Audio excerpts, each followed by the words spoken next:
Hello guys, welcome back again. This is your boy Adamslink. Welcome back to another crazy video.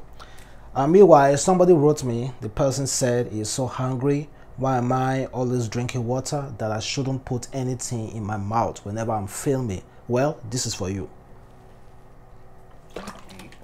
People don't get it. We Adamslink family, we are freestyle. Nothing is too serious in this world, especially in Nigeria. When you take things too seriously in this world, mostly Nigeria, sorry for you guys, sorry for you. So take it down. Don't chill, guys, chill. Meanwhile, guys, I always wanted to ask this question: how are you guys doing abroad? Those of you living in Spain, in Europe, how are all those white guys treating you? How are they treating you when it comes to job application, when it comes to schooling, anything at all you are doing genuinely? How are they treating you? Are you guys okay? All my Nigeria brothers, African brothers, are you guys okay? All my African brothers, all my Nigerian brothers, are you guys okay? Are those guys treating you well? Because I know this time, I know those people will take extra precaution to bring you down. I know they will do whatever they can to call you scammer, to call you a yahoo guy because you are from Africa or you are from Nigeria. Please, I want to send my sympathies to you guys. I know it's not easy. It's not easy at all to move out of Africa, move out of Nigeria to seek greener pasture out there, and at the end of the day, you'll be met with sorts of allegations that you don't even know about. So may God protect you, may God guide you, and may God also give you a means to hustle and to earn a living, a good living, a genuine living. And meanwhile, guys, of course, I'm just going to talk about Hushpuppi because that is a very, very serious issue. I know some of you will be like, oh, Adamslink, we shouldn't be talking about Hushpuppi any longer. Well, I know there are so many other things we should be talking about, but currently Hushpuppi is trending. And as we speak now, it seems like Nigeria politics want to get involved because APC wants EFCC to probe PDP members who are connected with Hushpuppi. APC accuses PDP of links with Hushpuppi, demand EFCC investigation. That is people like Dino Melai and some other Atiku also who was seen with Hushpuppi in Dubai, Dino Melai and some other PDP leaders who were seen with Hushpuppi in Dubai. So, and meanwhile, according to the news, Hushpuppi and his team are likely looking at up to 20 years in prison. But me, I think differently. Well, according to the information I'm getting, they are saying that the charges that the FBI is bringing to Hushpuppi is like combination of many charges. And likely, if Hushpuppi has a good lawyer in the US, because one thing is that the more you steal, the more chances of you to get freedom. Like if you steal, let me say, $1 million US, you're going to get less chances of freedom. They're going to make sure they make an example of you. But when you steal something like $500 million to $1 billion, of course, they want to see how you did it. Then you're going to get a little bit less charges. That's just how it is. Just like Nigeria, if you steal gold, when you steal gold in the street, in the market, before you know it, you even know where for tire, and people start beating you, and before you know it, you are gone. Talk more. And when you steal millions in the office, when you have the opportunity to be in an office like the politician, when you steal money, people will praise you. And even when you get arrested, you can easily buy your way out. That is just how it is. So Hushpuppi is like one of the biggest scam in 2020 already.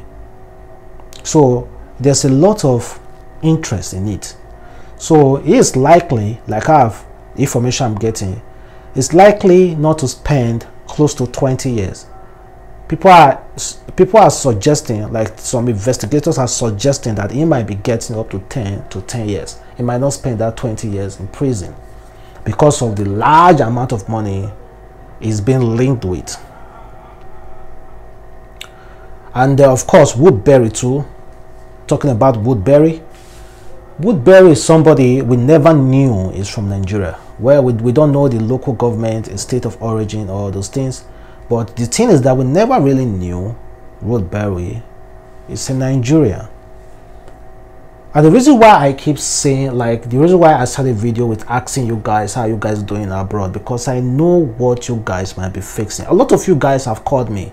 I really appreciate it. A lot of you guys have called me. You guys are really, really hungry towards it. Not towards Hushpuppi being accused or being caught for fraud. You are, I understand your hunger.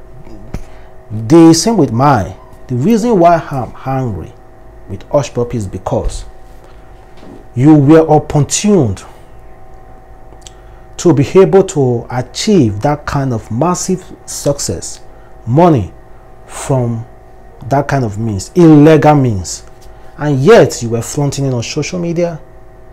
You were busy carrying women. You were carrying Black China. Somebody called me, was like, Hushpuppi carry Black China. Black China, who is like a baby mother for many guys, and who is like, you know, a lot of rappers don't even send Black China. You imported Black China all the way from USA to Dubai because you have so much money. You were importing gas. You were buying Ferrari, Gucci's, Fendi. You people say the white man stole from us, right? Okay, the white man stole from us. Now we stole from the white man. We are spending the same money in the white man's soil. We are still patronizing them, taking the money back to the white man, buying Gucci. And you are telling me they were doing it for survival? No, they were not doing it for survival. They were doing it to buy Gucci and Fendi and all those kind of stuff. If they actually were doing it for survival, then they should have had enough. They should have waited.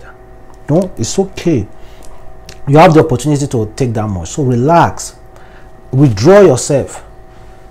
But no, they didn't. They were still going, continue doing it. You know, bam. You know, bam at all. And one thing is that people keep telling me that I shouldn't be biased. I'm not biased about it. I'm speaking my mind when it comes to this issue. I'm speaking my mind. I talk about trending news. I don't bring out news.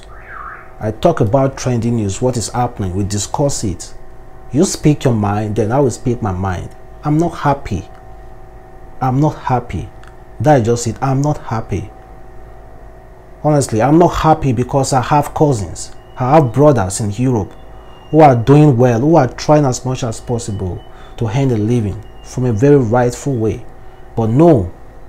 Now they called me and say, oh, so and so. My boss did this. Let's down. Just look at me because I'm in Nigeria. Did this. And you say I shouldn't be sad about it. Of course I'm sad. I'm sad, guy. I'm sad. And you should be too. Those guys had the opportunity, guys. They have the opportunity. They decide to stay in Dubai. I know Nigeria is not a cool place for them to stay, but they decide to stay in Dubai anyway. We're spending the money in Dubai. Of course, our home government, the politicians, are still very much to be blamed. Yeah, of course. I'm not disputing that at all. Of course, they are the one driving our boys. Because if we have an environment that allow those guys to come and spend money here, of course, they will come here and spend all those money in this country. But we don't, because we are fond of criticizing our own brother. But the thing is that we already know Nigeria is being marked. Nigerians are blacklisted. Africans, but majorly Nigeria, are blacklisted already. We already know that. When you go to any company and you are in Nigeria and you are overqualified, they will give you less qualified job because you are in Nigeria. You're already blacklisted. But what is the way forward? I don't know the way forward, honestly. I'm asking you now, what's the way forward? What's the way forward? You tell me the way forward, because I don't know. I don't know the way forward. A lot of you guys keep saying, oh, we shouldn't be beating ourselves. We are Nigeria. We should be supporting Nigeria. What? Of course, we are Nigeria. We support Nigeria.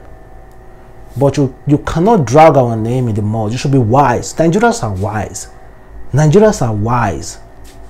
So we should be wise in whatever we are doing. Nigerians are wise. We should be wise. You understand what I mean? I'm not trying to justify any fraud or anything, but it's just that you know quite all right. This is what you're doing. It's not right. You are busy giving motivational speech. You are busy doing things to make the youth at home be like, hi, I must make this money by force, by fire. I must make this money. All those kind of stuff. And the youth start doing what they are not supposed to do. So, guy, currently, they're facing up to 20 years. Like I've said, it's likely they might not get up to the sentence because of the magnitude of their case.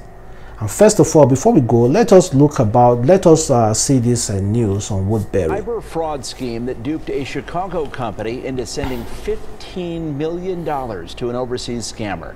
But federal prosecutors say the scam was much larger and more lucrative than that. If you've ever wondered whether the long arm of the law is long enough to find, apprehend, and charge a cyber scam that originated overseas, in this case, the answer is yes. Meet Olalekan Jacob Ponle. Sources pointed us to his Instagram feed, which looks like lifestyles of the rich and famous. Fancy clothes, fast cars, a freewheeling lifestyle. Federal prosecutors say Ponle is behind a fraud scheme worth more than $50 million. An unnamed Chicago-based company was allegedly duped into sending wire transfers totaling more than $15 million.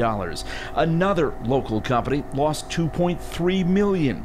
Here's how prosecutors say Ponle's scheme worked. Either he or his co-conspirators were able to gain access to companies' email accounts through a phishing attack. In one of the Chicago cases, they allegedly sent an email that appeared to be from the company's chief accounting officer to another employee ordering the transfer.